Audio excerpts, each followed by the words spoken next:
प्यारे बच्चों, good morning. प्यारे बच्चों, क्लास 12th में बायोलॉजी में हम नया चैप्टर शुरू करने जा रहे हैं। खाद्य उत्पादन में वृद्धि की कार्यनीति, यानी खाद्य उत्पादन में वृद्धि करने की किस प्रकार से ऐसी नीति के ऊपर कार्य किया जाए। तो आओ हम इस चैप्टर के अंतर्गत देखते हैं क्या क्या है, ध्यान से।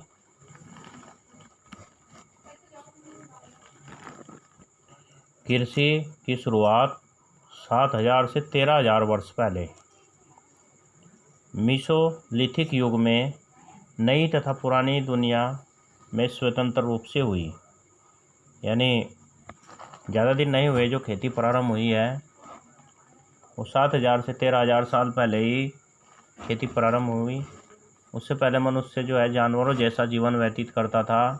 खेती के ऊपर आधारित न होकर जानवरों का मांस या घास फूस या पत्ते इस तरीके से भोजन किया करता था। इसके प्रमाण आपने पीछे भी पढ़े हैं, अवशेष अंगों में भी पढ़े हैं कि मानव के अनेकों ऐसे प्रकार के अंग हैं जिनसे पता चलता है कि पहला मनुष्य घास फूस या पेड़ों के पत्ते भी खा सकता था और कच्चा मांस खाता था। पहले आग भी नहीं थी।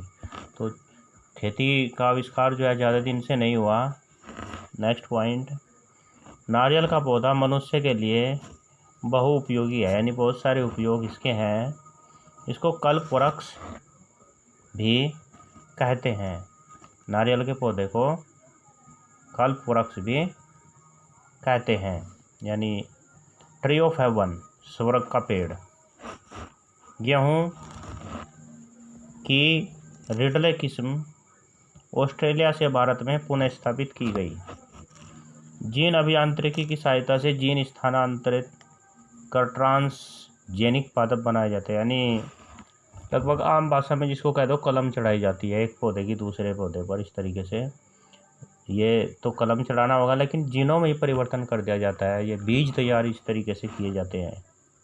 उत्तम ग्रेड जैसे आपने मेंडल के नियमों में पढ़ा, तो इस तरीके से वहाँ संकर क्रॉस कराकर हाइब्रिड बीज तैयार किए जाते हैं। खाद्यान्न उत्पादन की समस्या का समाधान विज्ञान की आधुनिक तकनीकों द्वारा किया जाता है। यानी आप देख रहे होंगे कि जो विज्ञान की आधुनिक तकनीकी हैं उन्हीं के द्वारा खाद्यान्न से संबंधित जो समस्याएं हैं उनको दूर किया जाता है। आप अनुमान लगाओ, यदि विज्ञान न होता तो आज का मनुष्य वैसे भी भोजन को तरसता। न खाद होते, न दूसरी खेती करने के यंत्र होते, और ऐसी खेती न हो सकती।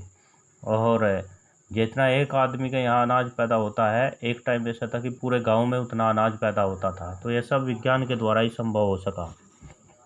ट्वेल वेल पानी वानी की सब व्यवस्था हो सकी। नेक्स्ट पॉइंट देखते हैं।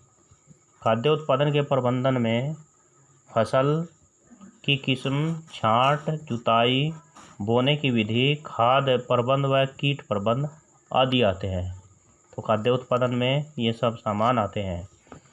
नेक्स्ट पॉइंट, पादपों तथा पशुओं की जातियों में सुधार करके विभिन्न प्रकार के रोगों पर नियंत्रण कर उत्पादन बढ़ाया जा रहा है। परिणाम स्वरूप खाद्यान्न तथा दूध, मांस आदि पर देश आत्मनिर्भर होता जा रहा है। नेक्स्ट पॉइंट, वर्मी कल्चर के प्रयोग से वर्मी कंपोस्ट तथा विभिन्न अन्य विधियों जैसे नाड़े टांके आदि से जैविक खाद तैयार किया जाता है। वर्मी कंपोस्ट होता है जैसे आप खाद तैयार करते हैं ना गोबर की, तो ऐसे ही ये भी, उसको भी कंपोस्ट खाद बोलते हैं गोबर वाली को, लेकिन वो पशु के द्वारा प्राप्त होती है। तो ये केंचुए से द्वारा प्राप्त होती है वर्मी कंपोस्ट। केंचुए के द्वारा इस प्रकार की खाद तैयार की जाती है जो अत्यधिक उपजाऊ बताई जाती है। जैविक खाद से मृदा प्रदूषण व जल प्रदूषण नहीं होता। इसके प्रयोग से जमीन की उर्वरा शक्ति भी लंबे समय तक बनी रहती है। रासायनिक खाद की जगह जो जैविक खाद है ये ज़्यादा उत्तम बताया गया है। नेक्स्ट, चना तथा मूंगफली महत्वपूर्ण फसल है। इन फसलों से किसान को ज़्यादा आर्थिक लाभ होता है। नेक्स्ट, जेट्रोफा तथा करंज, ये पौधे हैं, इनसे तेल प्राप्त किया जाता है। जैसे हमारे यहाँ सरसों उगाई जाती है। जेट्रोफा तथा करंज से प्राप्त तेल जैविक ईंधन बनाने में उपयोगी होते हैं। ये बंजर तथा अन्य कम उर्वर वाली मृदा पर उगाए जा सकते हैं। इनके ईंधन में प्रयोग से देश को विदेशी मुद्रा की भारी बचत हो सकती है। नेक्स्ट, रासायनिक कीटनाशकों पीड़कनाशियों के विकल्प के रूप में जैविक कीटनाशक पीड़नाशी का प्रयोग प्रदूषण तथा मृदा हानि से बचाता है।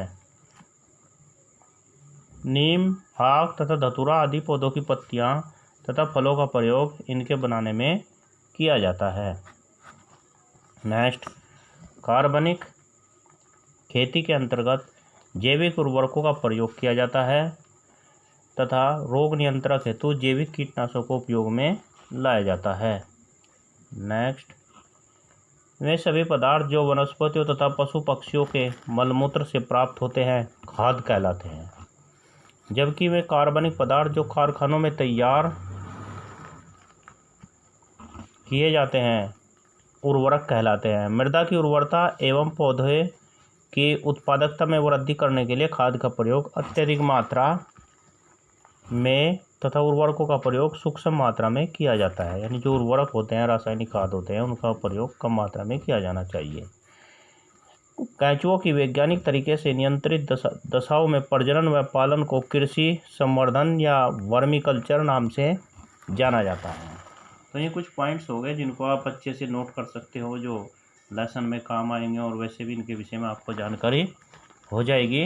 तो ये सारे पॉइंट्स भी आपको अच्छे से साफ स्वच्छ तरीके से नोट कर लेने हैं। अब नेक्स्ट पीरियड में यानी कल हम इसे के जो है लेसन को प्रारंभ करेंगे। Thank you.